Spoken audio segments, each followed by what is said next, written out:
Hi, and welcome to Beyond Screens. I'm Celia Pearce, and you're at the Beyond Screens Special IndieCade Festival Edition.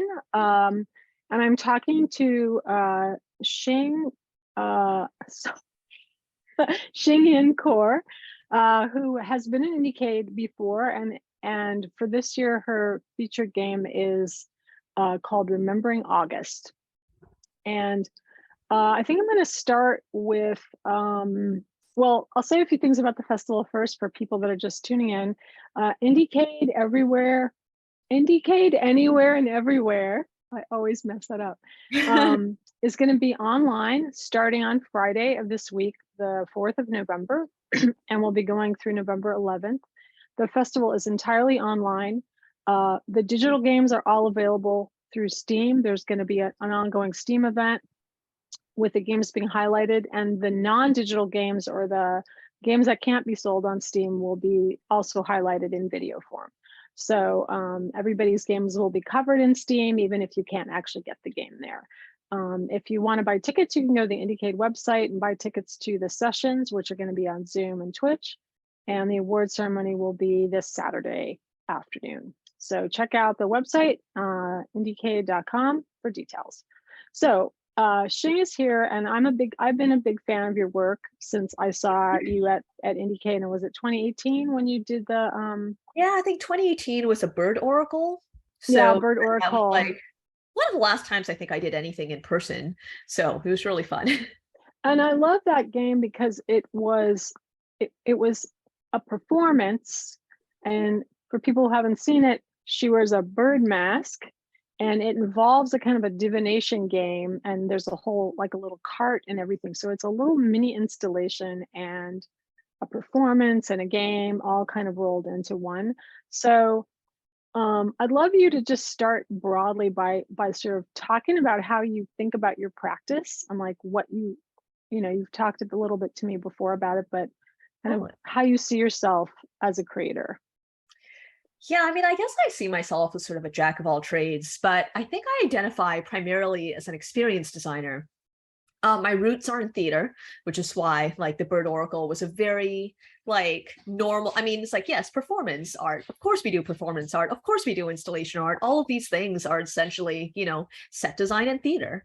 So my roots are in theater. I went to graduate school to be a scenic designer and ended up kind of walking away from that because it doesn't make much money. But I got into immersive installation art as essentially a way to use all the skills that I had doing theater, because so much of immersive installation art is essentially just building sets and essentially what I decided to do was do that and not do the parts that I did not love, which was this is Neon. Lovely. Hi, Neon. Hey, pal. Okay, can we keep on going now? Sorry for that slight. No problem. It's part of the fun of doing these shows.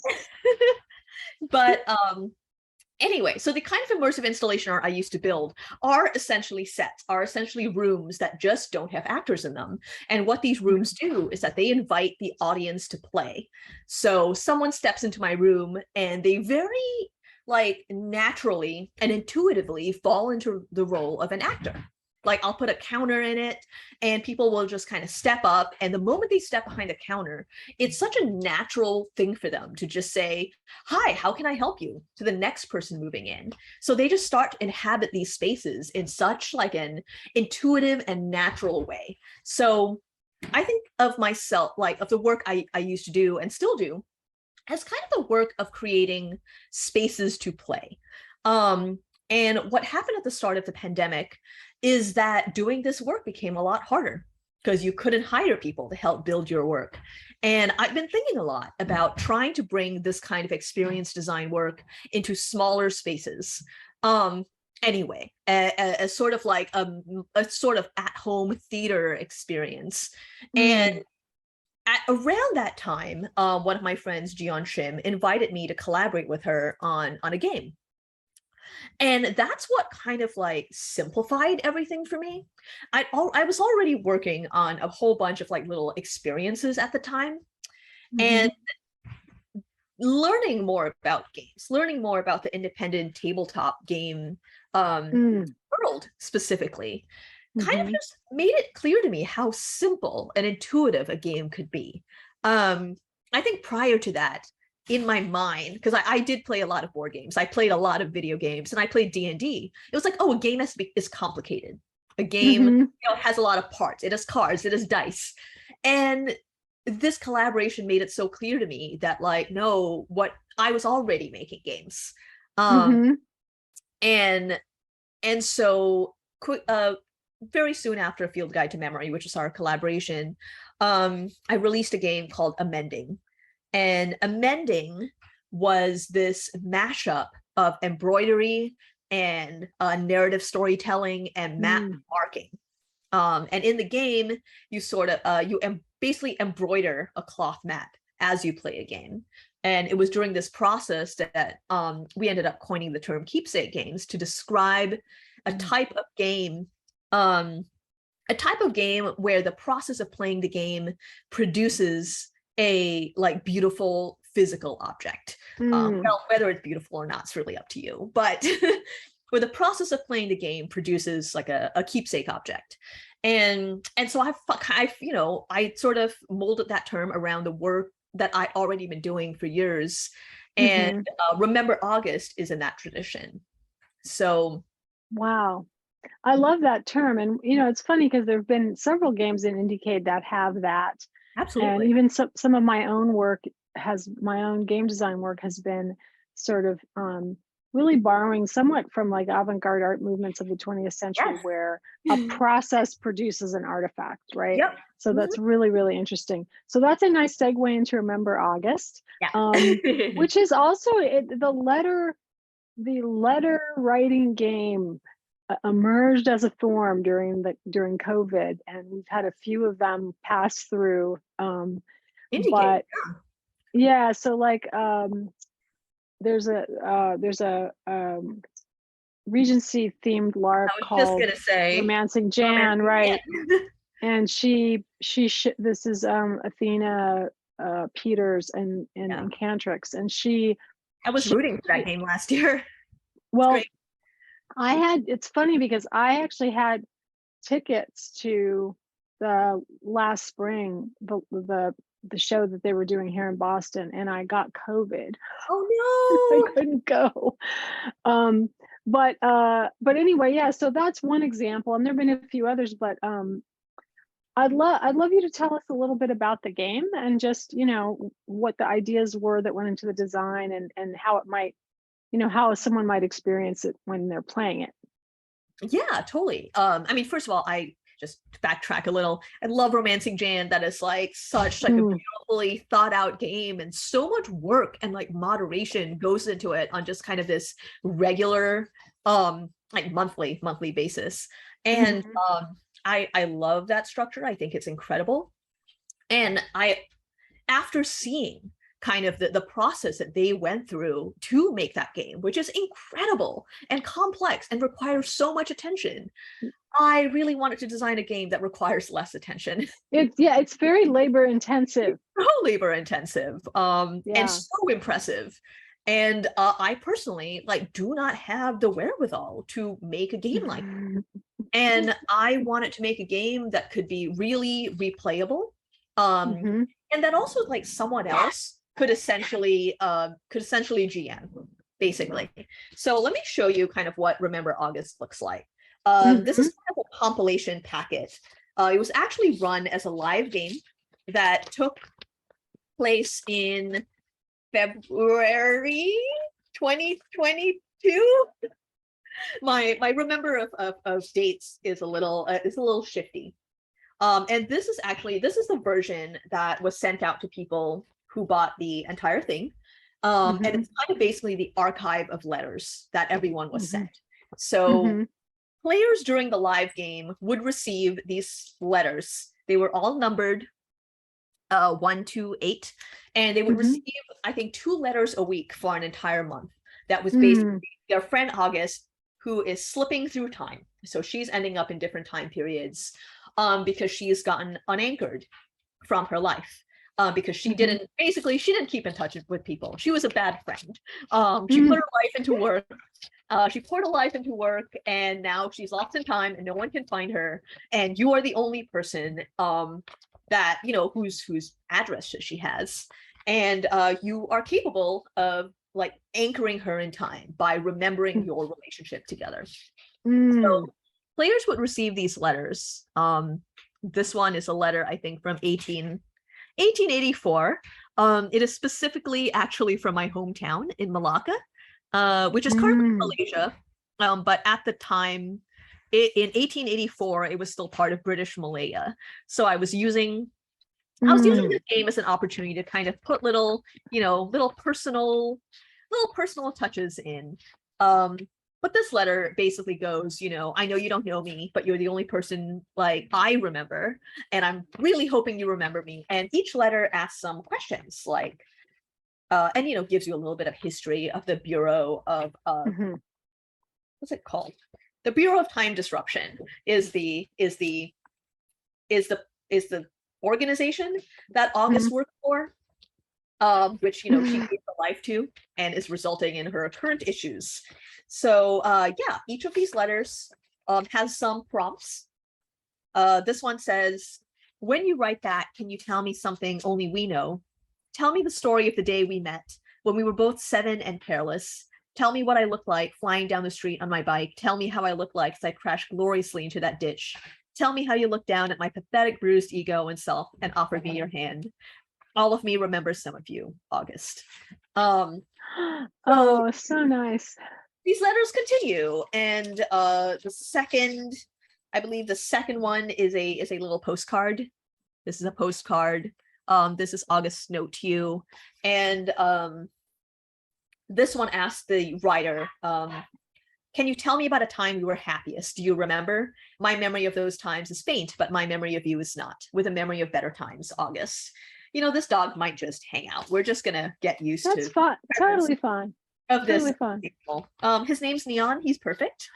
So during the game, people were encouraged to decorate their letters. I also, for international players, would just put out. I would just send like PDF files, and I would encourage them to, basically prepare the game for a friend, like to send the letters out on a regular basis. And I love releasing files for that reason, because I love seeing the way that that people modify a game, that people make these games their own. I think that's one of the best parts of kind of ushering people towards crafting and making things with their own hands.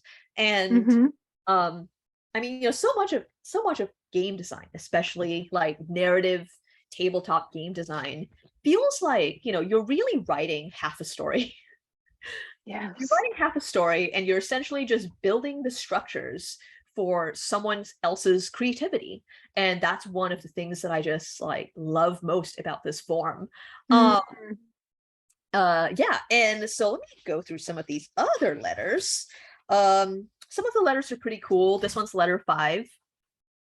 They all have like different envelopes. And this letter, so we're here. This letter is about like, forgetting. A lot of the game is about memory. It's about like, it's a little bit sort of about dementia and kind of the persistence and impersistence of memory. This one has a little Polaroid in it. It's a fake Polaroid, but it is set up like a real one. It looks very convincing, at least on video. It's a picture of a key, and it says, what does this open? So the game prompts vary from letter. But it leaves, I mean, it sounds like you don't know what it opens. It's the player gets to make that story up. I love that so much. I have no idea what it opens. Well, I really love this. Yeah. It's a game with very few answers. It's more of a game with a structure. Actually, one of the things, I'm just going to show letters as I talk through this. That's great. That's fantastic. This is So you know, beautiful. I know it's supposed to be a letter from the 80s with a laser beam situation. You kind of have a big August never appears. You never see August's face. Sorry, sneezing. Okay. This is from September 1989. This asked, do we have any photographs together? Will you tell me about your favorite one? But so this game, like I said, it doesn't really answer that many questions. And it actually surprised me a little how people would respond to it. Like I had believed actually that, because when I was putting this together, I was definitely thinking of how I'd really been out of touch with a lot of my friends. The past few years have been busy, the pandemic hit, like you just feel so estranged from community. And in my mind, I was kind of like, oh, I feel like I'm not a super good friend, and I wanted to write August as someone who was kind of seeking to remedy that. But reading, you know, Discord, reading other people's letters, what I was actually surprised to receive, I mean, people were not sending their letters to me, but, you know, they did show them off. And I did see many of them. I was surprised at how many people would call August out for being a bad friend. Which is correct. August is a bad friend. But I kind of written this narrative arc that had a lot of space for forgiveness, forgiveness and understanding. And I would say like maybe only like a handful of people in the game sort of started from a point of like, yes, I will help you. Like, yes, August, I will help you. These are my memories. So many of the responses to August were resentful responses. They started out with like, yeah, oh, you don't remember shit? Well, let me tell you why you don't remember anything, because you were terrible. Like, and that, wow. it was kind of a shock to me, but I thought it was fantastic, because that made for such like a rich story that I wasn't even entirely intending. I'm gonna go through some of these other letters. A lot of these letters just had like weird, strange art on them. This, and you know, it's very open. It has a lot of just really goofy puns in it. Like this one starts, to my distant confidant. You have to pronounce it so it rhymes. This is not my best work. So it's like my distant confident. August is attempting to be funny, but ultimately not all that funny as a person. So yeah, I mean, I don't know. I made this game sort of while I was in the process of getting divorced. So a lot of it is a game about estrangement. It's about like really tense, awkward relationships. And I'm really happy how many people sort of picked up on that process of very awkward friendships. Stylistically, the game is very, you know, collage-y, because that's a lot of the work that I do. This is it's also it's a little bit surreal. I see that in your work a lot. It's really nice. Absolutely. One of my biggest influences is Nick Bantock's Griffin and Sabine series. Oh my God. You know what's so funny? I was gonna ask you about that, because I have that book. It's so good. I mean, I have the first one. Like 4 of them? 4 or 5. It's a whole series. Yes. Yes. It was, I mean, I think so I much first sense. saw it when I was in my teens. And I think it was one of the very first works that I ever saw that I was like, I want to make work like this. This is what I want. Oh my God, I can see that. So, and I've been, and I've been like working with that, you know, format, because I love it. I love epistolary. This is, I think, probably my first epistolary game, but I've been working in kind of letters, objects, you know, letter and object narratives for a while. And yeah, this is the 6th letter. It ends with a question, did I break your heart? And this was another one of those surprises, because I felt like I was leading players into sort of like investigating the possibility of a romantic relationship between them and August. And one of the things I absolutely loved are the number of responses that I got that were basically, "You're so vain, you probably think the song is about you." Like so many people were like, "You're so full of yourself, August." No. That's so great. So it I was just wonder, really wonderful. I wonder if that reaction you're talking about, like, I'd be really curious where that comes from, if it comes from people's own sense of guilt about their, not following up or being distant from people, or whether they were channeling their anger at other people, or maybe a little bit of both. Like, it's so interesting and almost has a therapeutic feeling to it. Yeah, it's very like all of the above. Like, I mean, I feel like I was writing August very much from my personal experience. Like, I'm a Uh-huh. bad friend. Like, I don't, I get like lost in things, and I don't like always respond. I don't always like acknowledge people. And in a sense, like kind of like a bit of a like an exorcism of like, these are all my bad qualities. August now has Mhm. um Mhm. and I did hear from a lot of people who were playing this game, and they were like, yeah, I use this game as a way to kind of investigate a lot of my estranged relationships. So they Mm. were getting out a lot of their anger Yeah. on this character. They were superimposing a lot of like, terrible qualities on August that I maybe did not necessarily write in. Um and yeah, and I feel like it's sort of important to note that like I didn't really play test this game. I am such a strong proponent of play testing, and for some reason while writing this game I was just kind of like, not gonna. Let's just take it. Let's just see what happens. I mean, I did like a little bit of personal play testing, but nothing on a larger scale. So Mhm. it was a little surprising to me how many people use this as a way to sort of reconcile themselves with lost friendships, Mhm. that Mm. many of which remained lost. Mhm. Like, they were like, no, I lost touch with a friend. And it's nice to sort of pretend that they might have reached out and, you know, like come in touch with me again. But the truth is like they didn't. Like our friendship ended. Um, and yeah, this is the seventh letter. It's a little card. And the Mm. inside says, believe it says, everything I can remember, it seems, is something about you. For the first time in more time I can remember, I see a path I can anchor to, and it is towards you. Tell me, dearest, why did we really lose touch? So over the course of the letters, August starts to remember you. August, like, becomes more attached to you. And the responses really varied. Some people wrote letters that were on a path towards reconciliation. Um, Mhm.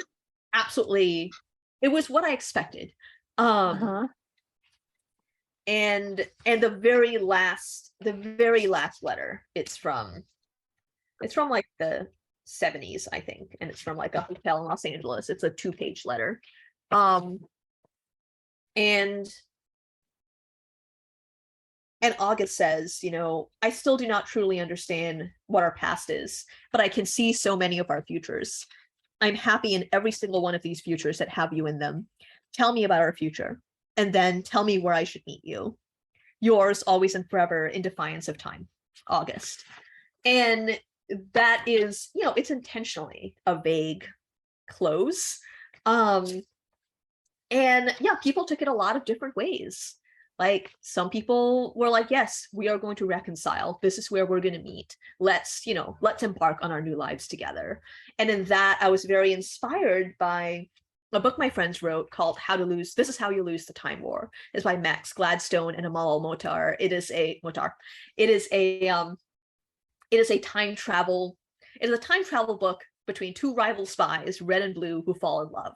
So that book was very much in my head as I was writing this, and I left space for that kind of narrative to resolve. And some of them did. In some playthroughs, people had their characters and August end in a romance. But some people were like, no, August, it is too late. Like, which was incredible to read. Like, it is a game where, you know, maybe the catharsis that they needed as someone playing through a relationship, playing through a game about a lost relationship, is walking away, is saying no. and just in the same way that the only game direction in all of Remember August is right back. It is a very simple game. Literally, the only thing you have to do to play the game is right back.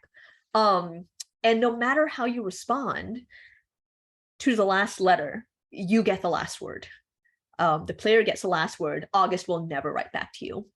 So there's also a way to play the game where you never respond. In which case it becomes, you know, kind of like a weird immersive experience where you have someone lost in time who writes you these like letters begging you to remember her, and then she disappears forever. So that's another way to play the game, which is kind of like a weird, chilling horror story to me. But I do appreciate that it is possible. And you now, do people send these letters back to you, or where do the letters that people write end up? They actually write the letters back to themselves. One of the explanations early in the game is like, well, this is how the Bureau of Time Disruption works. If you write your letters back to yourself, because August is in a million different places in time, your letters will just be intercepted and she will get a copy no matter what. So that's how we kind of played this, because that means that the final keepsake that you get is this complete epistolary story of August's letters to you and your letters coming back in the mail to you. So they're kind of making this full circle. You're sort of setting them off, August gets them, and then they arrive back to you. Sort of a, you know, a game mechanic story. And I really like that, because I can't respond to all these letters. Of course. I believe I sent out over 6,000 letters. Whoa. Well, 6,000 packages. Yeah. That's a lot. Yeah, I'm happy to talk about the process, actually. If you all want like more technical details about how all this works. So one of the things I love doing is using like already existing systems to sort of slide a game right into. And part of the feel I wanted for Remember August was the idea of this game fitting into the cadence of your ordinary life. It's not a game you sit down and play. It's a game that you receive like over the course of the month. So, you know, the idea is that you'd be getting you check your mail, you'd be getting your bills, and then surprise, here's a letter from August, here's a postcard from August. Like, it's supposed to be a little interruption into your daily life. So what I did is I used direct mail services. Direct mail is how you receive spam. It's all that political spam you're receiving right now because of midterm elections. It's that's direct mail. So how it works is that I essentially only have to write one letter, and then I send it off, and it can be customized, you know, and sent out to a mailing list, essentially. So I'm using an already existing like postal system. I'm working with the USPS to use a system that is used for spam and junk mail, and just, you know, harnessing it for art. That's so cool. And also saving myself time of like licking envelopes and putting stamps on. So it's great. And there was one letter, because if you bought the game via the Kickstarter, I sent an envelope of like additional ephemera, and that was for like, you know, it's miscellaneous things that August found and is sending you through time. So there were like book pages, like I sent pages from like H.G. Wells's Time Machine. There was August's business card. This is August Tan, field agent. Nice. So you'd get a copy of her business card. It was just like, you know, miscellaneous ephemera that you could have as part of this August story. So those envelopes were hand stuffed, and my assistant stuffed like 800 of them. So yeah, the live game had about, I think, 700 players. That's a lot. Well, 700 recipients. Unclear if all of them actually played the game, but they received the game. and then an additional, like, I think 300 people who got just the like book only.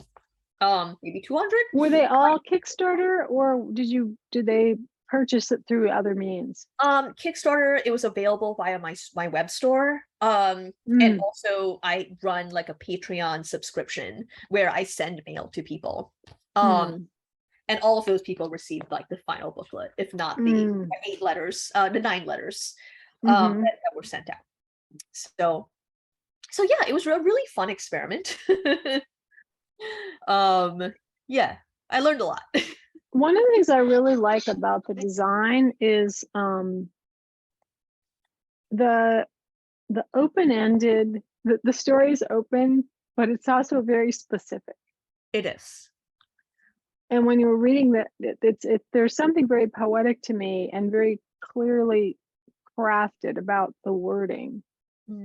That it's funny. I'm teaching a class right now where the first book that the students read is Yoko Ono's Grapefruit.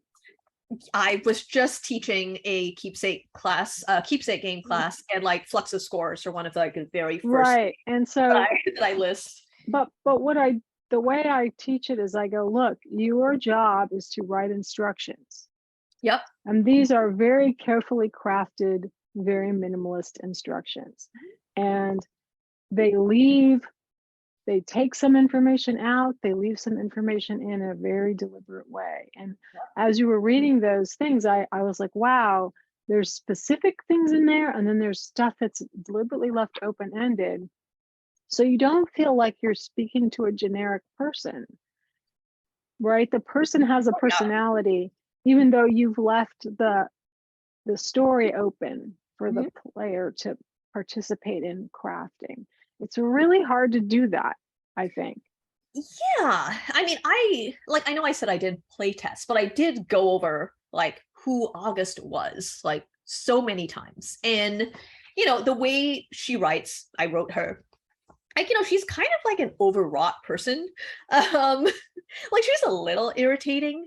And I like that about August. Like they're just like such a weird, like kind of crappy person.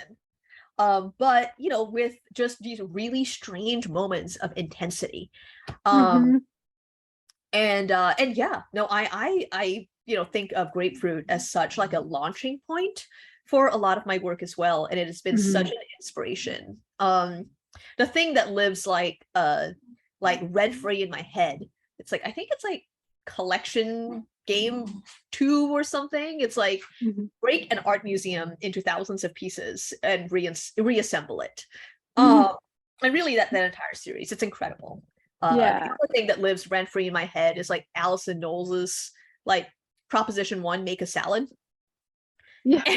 You just, her entire art piece is making a salad. But yeah, the entire movement, I feel, is just such in conversation with the kind of lyric games that we are all making. I see. Yeah, I mean, I see it now that you're saying this. I'm like, of course, it makes so much sense, because also the Fluxus artists used play as a medium, right? They used it. They used toys. They did wordplay. George Machunas modified ping pong tables and made these weird bicycles with. Have you ever seen that multi-cycle? Yes. Where he wired together the bicycles. I mean, they're very playful, and they're very interested in kind of this, what I talk about with my students is like pleasant friction. Like part of what we do as game designers is we create like this aesthetically pleasing friction, which in normal design disciplines, they're always talking about reducing friction, but we try to add friction, but we want that friction to be interesting, meaningful, and still inviting, right? Like that bicycle you're talking about. Like, exactly. The normal audience impulse is, you know, make it work. Like you want to ride the bicycle. How? Unclear. But And, I know. I wish I was wearing one of my favorite shirts today. It says John Lennon broke up Fluxus. It's a really good shirt. That. I know. I want that. That is so funny. That is the Oh shirt my I should have been God. wearing today for this conversation. I totally need to get that shirt. That's so funny. It's excellent.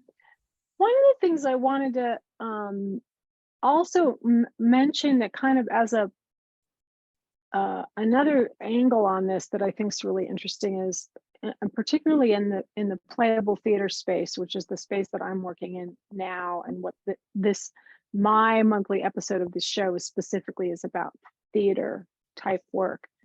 And there's a subset of work that I've been interested in, and we had a session. So we're having another playable theater symposium in December. But last year I had a session on intimate theater where it's basically playing to an audience of one. Yep. And there's a few, Capital W had this piece, Red Flags. I don't know if you ever played that. I've done I did not do Red Flags, but I'm good friends with yeah, those guys are they're really great. So, and then there's another piece called or a company called First Person Travel that does these like weekend 2-person or 1-person adventure immersive things. So I'm wondering, and actually even your Oracle Bird game is there's a sort of an intimacy to your games that I find really interesting, and I'd love to hear you talk a little bit more about that. Yeah, I mean, actually, the thing that kind of like started my entire path into games and actually getting back into theater, because like I said, I was a theater artist and then I quit it, was actually Capital W. Like I was the production designer on Hamlet Mobile, which oh my God, the IndieCade award in 2016. It won the Best Game Design Award in 2016, and that's one of the things that got me interested in this, because I was like, it's not even real. I mean, I'm always fighting against the hegemonic definitions of games, but I just thought it was really interesting that year that a theater piece won that award. Yeah. Oh, so you worked on that. Oh, that makes so much sense. Oh my God. The van design is mine. So I built out the van. It makes so much sense now. So that was a thing that kind of, it put IndieCade on my radar, because now this thing that I worked on was at IndieCade. And that kind of came around because Lauren Ludwig and I co-run an artistic retreat, and they were like, hey, I know you've been like road tripping and you've got an obsession with vans and you are a theater designer, even though you quit. Do you want to build out this van for a theater show I'm doing?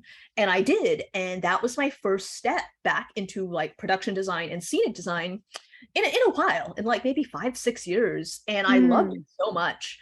And it completely dovetailed with the immersive work that I was doing, immersive installation I was doing, and kind of made me feel that like, okay, maybe I can include performance in my work again. Because one of the jokes I make is that I'd explicitly been like, I'm going to do the part of theater that I like, which I love building the sets, and I'm going to remove the parts I don't like. I'm going to remove the director, and I'm going to remove the actors. And Hamlet Mobile kind of brought me back around to like, okay, I do like this director. They are my friend. And I do like these actors. They're pretty cool. And so that led me to the Oracle Bird, which, you know, existed as an installation only, where people would walk up, they would kind of like play the game themselves. The instructions were on the wall, very similar to like a Fluxus score. And then I basically put myself back in it as a performer, as like kind of guerrilla performance art piece that I've done. You know, I did it at IndieCade, I've done it at airports, I've done it in like public parks.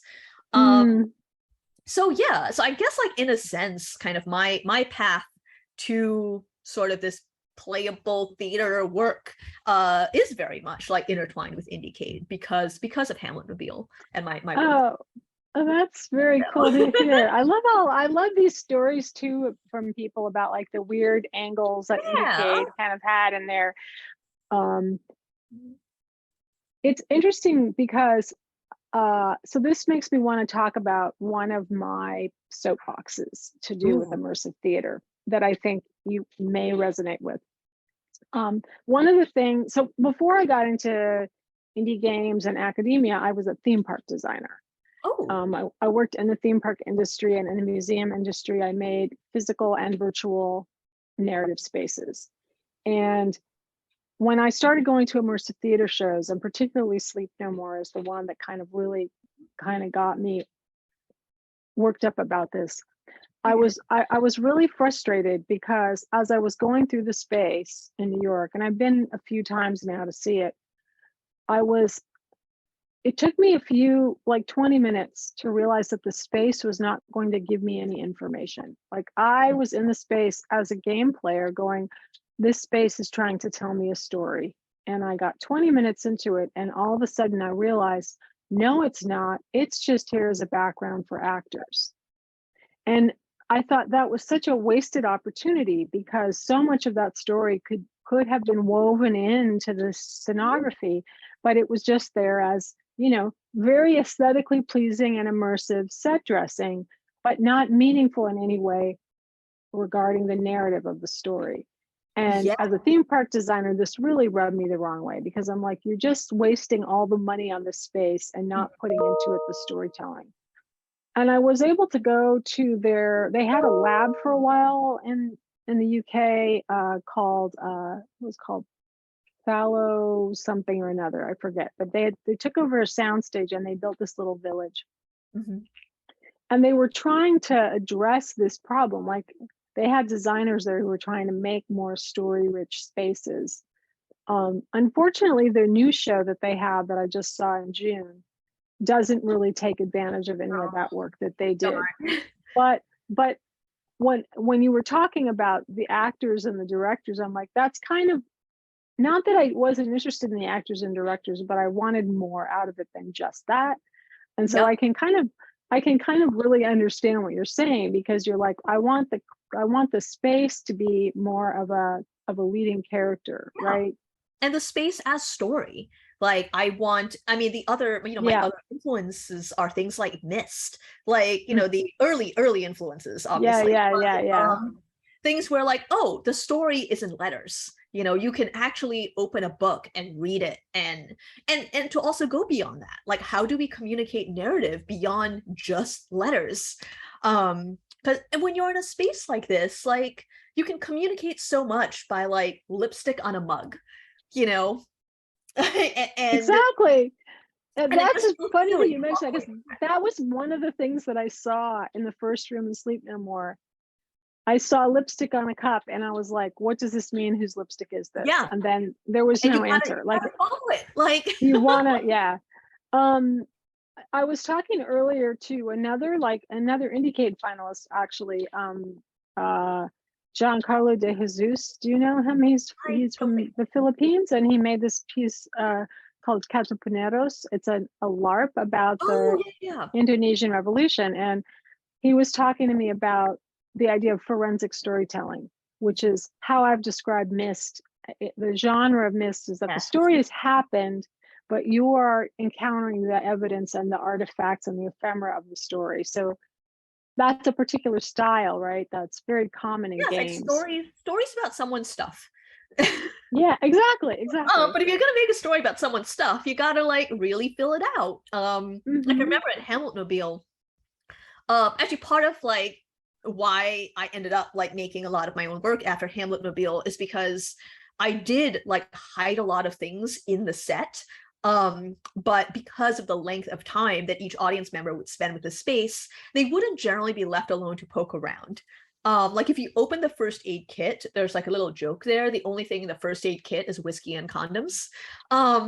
And it's just kind of like a nod to like my life in theater, where it's like, what do you really need during Tech Week? You need whiskey and condoms. That's what really gets you through Tech Week.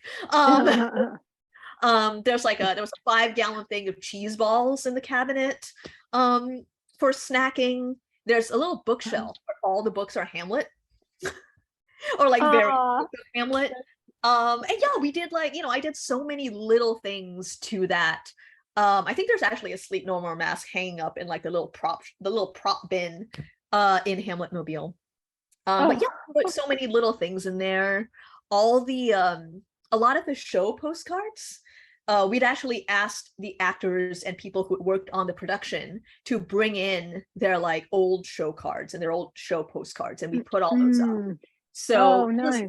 That was very much in conversation with the with the actors. It was in conversation with the people who worked on it. Like all my graduate school drafting was like on the walls of that set. That's so Um, cool. and I kind of like felt that it was sort of this, it hinted at this like longer lineage, like this rich lineage of theater work, of theater practice that we were all engaged in. And yeah, but I did the same thing in Sleep No More. I walked in and I actively avoided actors and I wandered around in the space. And actually one of my most influential moments happened in there, and it involved no actors. So the candy shop, there's a candy shop in Sleep No More. And I walked in and there was an audience member standing behind the counter. And because all the audience members are wearing white masks, and he was taking jars off the shelf and offering them to other audience members that walked in. Oh my God. So engaged himself. What I saw people stealing candy out of the jars. But I love that the person created an intervention and actually was offering the candy to other people. That's amazing. So we all had this like little completely silent role play moment as audience members with no actors, no actors, none of their formal actors involved. And it was just felt like this very strange but special moment. And since then, I've been obsessed with the idea of counters. Like, if you put a counter in something, are people going to naturally play? And what I found is, I've put counters in several of my like immersive spaces thus far. And I did one at Burning Man. It was like kind of an apothecary, and there was a counter in it. And what people would do is that they would walk in and they'd be like, ooh, a counter. And they would come back with their bartending gear, and they would just hang out in the space and use it as a stage. And they would just like activate the space without being asked to. And I'd have people there just, making potions, like giving out like medical advice, not real, and they would just, play there for hours. So this is very interesting because it actually relates to some writing that I've been doing about the idea of creating of spatial affordances, creating scaffolding for theater, for participatory theater. And one of the things I wrote about was how if you create a context that people are familiar with, they will naturally fall into a behavior pattern, which is why I think Tony and Tina's wedding was so successful, because everybody knows what to do at a wedding, right? And the counter is another example. It's a very universal kind of spatial context. There's a lot of immersive theater that takes place in a cafe or a nightclub setting. Those are places where people immediately know what to do. They don't have to, in LARP, you always have to read a 30-page document. You don't have to do homework. You can just show up and go, I know how to do this. And that's so fascinating that people like you, that counter becomes like almost a social lubricant to give people in LARP terms, an alibi to interact in a particular way, right? Yeah, it's fascinating. Well, the other thing as you were talking too, is I was thinking like, my one theater production that I did this last summer, we created through devising with a group of really, really talented actors who had done a lot of interactive theater. And because of the way we did it, and I kept saying that I want the space to be a character, but the space was sort of designed as part of the devising process. And some of the spaces were even conceived by the actors themselves, but they were active parts of the story. They weren't, I love that. they weren't just backdrops. They were like, and because they were carnival games, and they all had, or usually they had some kind of a counter or some kind of prop that, presented that kind of natural interaction to it. And then that became a method for the actors to interact with the audience members. I love that. Yeah, so it was very interesting, but I think part of what I feel like when you were talking to is like, I think I would imagine your creativity would feel somewhat stifled in the traditional hierarchical theater mode, where there's a script and the director tells you what to do, and you can't really be part of the storytelling process in any kind of engaged way. And so the kind of work you're doing is like pushing back on that, I think, a little bit, it seems like. Yeah, I mean, that's why I quit it. And I only came back when I sort of saw this opportunity to tell the story through set. I mean, I am a set designer at heart. I'm a production designer, and all of my work, I think, is very design led. It is production design forward.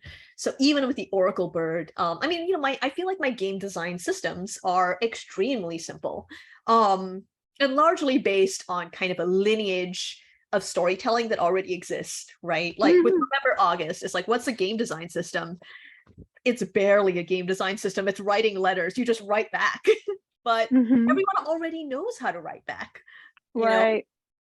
Well, the pen pal, the kind of the pen pal or the writing to faraway friends thing is a familiar, again, scaffolding to put a story around, right? Yeah, I want to fall into that motion. I want to make games that are familiar. Even like the gentle, even the Oracle Bird is like, oh, you're walking up to a fortune teller. Like, they'll tell you what to do. Yeah. Yeah, but I think one of the things I noticed when you were showing the letters, and also from your other work that I've seen, that there's this kind of surreal twist, right? So what's cool about it is it's ordinary, but it's also not ordinary. Like, the letters are coming from someone in different time zones, and there's like weird animals on the pictures, and and the Oracle is also a little surreal and a little odd, and I think that that's part of, I would say, your distinctive style is taking something simple and everyday and kind of making it almost magical through these kind of. I mean, my biggest inspirations, I feel like narratively, is kind of the Latin American tradition of magic realism. Not being Latin American, I just call it fabulism. But kind of I like slotting magic into the cadence of everyday life. That is great. Specifically the thing I'm like, even with the Oracle Bird, like the reason why I perform it in like public parks and airports is because I want people to just kind of walk by and sort of be like, what is going on? What is going on? In a way that like buying a ticket to a theater performance doesn't quite satisfy my need. Well, the other thing that's interesting too is I'm also thinking a lot lately about where theater happens, and I think it's perhaps one of the reasons that Hamlet Mobile was appealing to you was because it wasn't in a theater. Because even like I'm working with some PhD students now who are theater practitioners, and they're African American, and we're talking about like, I've been going to theater and I don't see a lot of Black people in theaters, and I don't see a lot of young people either. I see a lot of old white people. And so I was saying to one of my students, like, maybe we need to find out, maybe we need to go to people where they are rather than asking them to come into this space that they don't feel comfortable in, right? Absolutely. And I think it's because these spaces weren't built with marginalized people in mind. Like, it's not even like, oh, I don't feel comfortable in a theater space. It's sort of like, well, this space wasn't built for me. Why would I want to be in it? Exactly. It's like this space doesn't deserve me.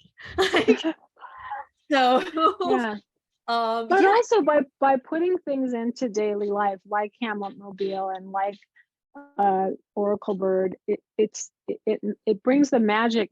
And this goes back, of course, to the Fluxus artists, right? Because they were, my students are reading Alan Caprow and Ken Friedman, writing about art being part of everyday life, of not separating it and putting it in a museum or gallery, but to make it woven into your day-to-day, like you were saying, the letter, like a matter-of-fact thing that's very mundane in some way, opening your mail, that then turns into this kind of magical participatory experience is really, it's really cool. And you're bringing the theater, in a sense, into people's homes even in that way, the theatricality of the experience.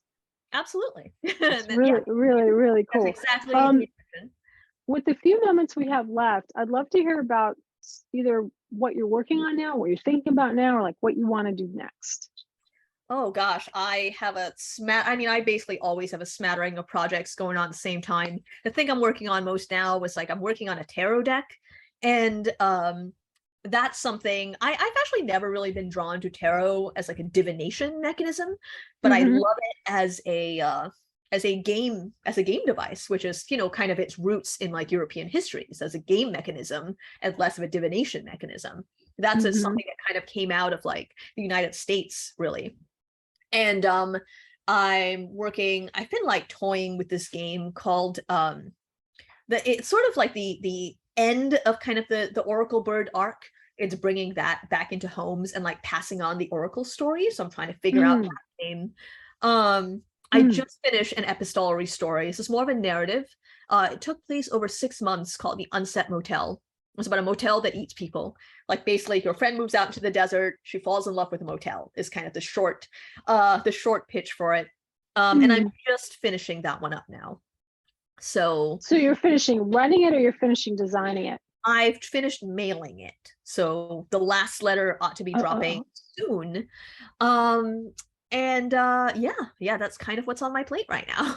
That's great. Are you teaching also, or are you mainly just making art or? I'm currently teaching a class with Atlas Obscura on keepsake games. Oh, nice.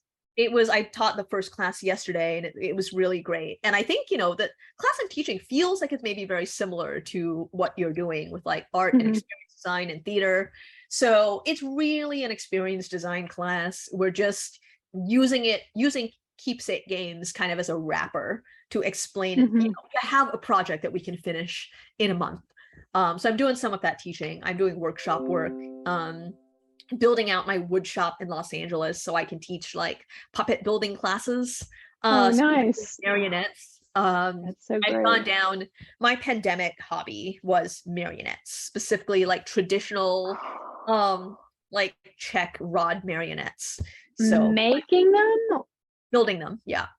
Oh, that's So incredible. I'm That's so now cool. going down this rabbit hole of like building wooden automata and marionettes. And I'm sure that's going to pop up in my games soon There because have been there have been a couple of puppet-based games at IndieCade.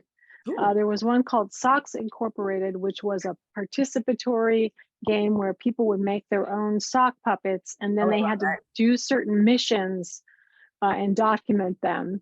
And then the other one was a couple of years ago, might have been the year that you were at IndieCade. It was called Puppet Pandemonium. Did you see that?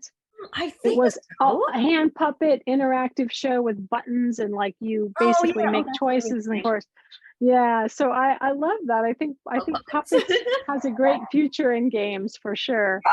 And That's so exciting. Well, I hope dogs. to see Sorry. you have two dogs there. One of them is Yes. perfect. What about the other one? Uh, the other one's loud. Yeah. Yeah, that's what's going on right now. Well, Sorry about that. fantastic. So much.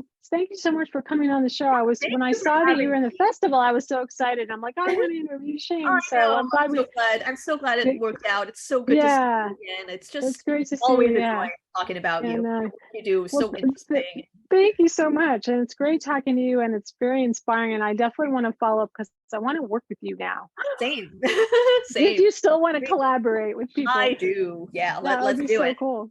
Great. Okay. So thank you again. Shing is one of the finalists in this year's IndieCade. Where's my IndieCade is going to launch on Friday, the 4th of November. We'll be running through the 11th on Steam, both through a series of videos and also games that you can actually buy and play. Our words are going to be this Saturday. If you would like to buy tickets, you can find them at www.indiecade.com. Thank you so much for joining us on Beyond Screens. And also want to thank Rafa for streaming today and Parker for producing the show. And we'll see everybody next time. bye. Thank you so much, Celia. It's always good to see you.